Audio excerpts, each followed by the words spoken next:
Brian Powell of I Run Far here with Hillary Allen after her win at the 2021 Madeira Island Ultra-Trail. How are you, Hillary? I'm feeling great, Brian. I'm so psyched. What a day out there you had.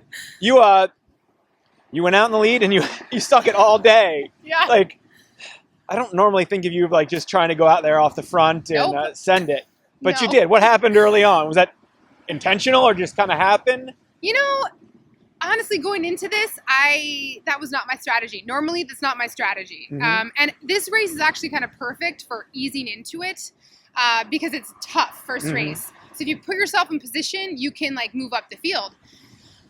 But I don't know. Yesterday, I just kind of went out at a pace and I wanted to kind of see if anyone would go with me. Yeah. And no one really did. I mean, Ekaterina was there kind of like 2 minutes back after the first climb and descent.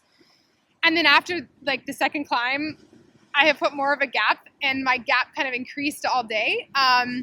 But to be honest, when I started out in the lead, I was like, oh shit. Because that's just normally not my style. Mhm. So it was, I was, hoping. I was like, well, Hillary, all right, you did this, so let's keep going with it. So were you thinking about having a target on your back, or did you get comfortable with it over time? No, I think that's the thing about, I like to chase. Yeah. So that's more my comfort zone. I don't like leading, until it's like later in the race. So I felt like I had a target on my back. I didn't feel like I could ever relax during the race, which was really hard because I definitely did not feel the best. As most people, they don't feel the best in these ultra races, especially one as tough as this. So it didn't really allow me to ever relax, I think, which is a good thing. It kind of keeps you honest. Yeah. And when you were out there, did you have, you keep going. There's huge climbs, huge descent, and then the last 30 kilometers are kind of runnable. Oh, yeah. Switching gears, what was that like? In one word, painful. Yeah.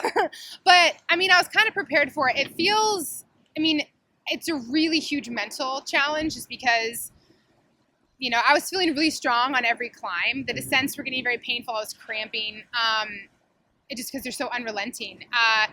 But knowing that you still have, I think it's actually even the last marathon. It's a pretty runnable marathon. Mm-hmm. It's just, I think for me, it was a good practice to stay mentally tough and just to keep moving forward. The terrain got a little bit easier. It wasn't as technical the last maybe 15K of the race, but that even makes it even more difficult. So for me, it was just a practice in mental toughness and trying to stay focused. Less physical than in your head. Yeah.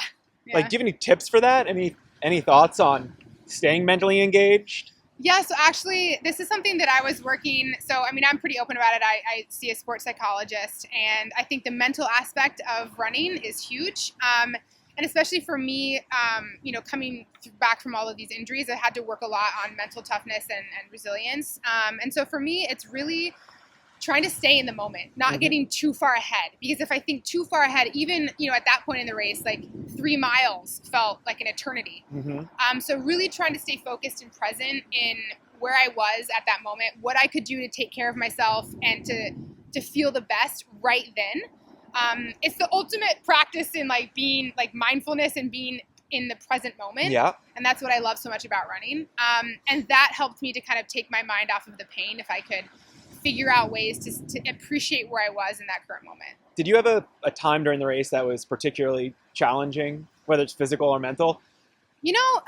For me, it's always around that time, kind of in the midnight hours. So after the adrenaline of the race wore off, after I was shocked, my adrenaline was shocked again when it was so cold at Estanquinhos.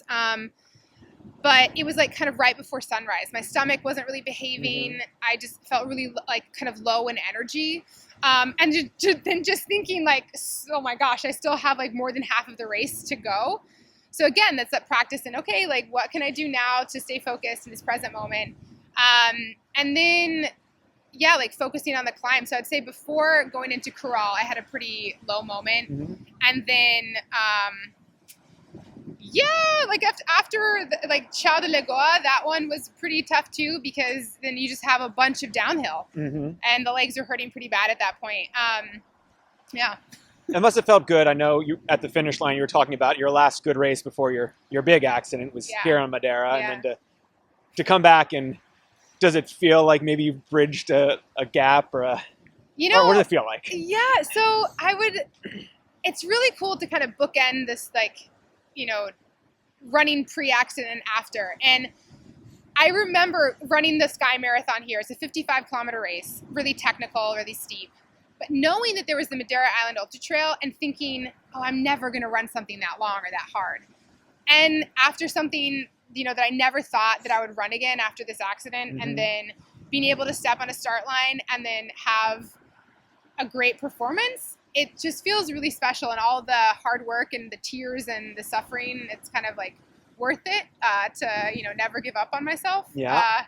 So that's kind of all the emotions that were going through my mind when I crossed the finish line. And it's really cool to do that in a place like Madeira, when, you know, the people, the organization, it's just such a welcoming place and an incredible example of the ultra running community. Totally. You wrapping up your season Oh yeah, this? I am so excited for an off season.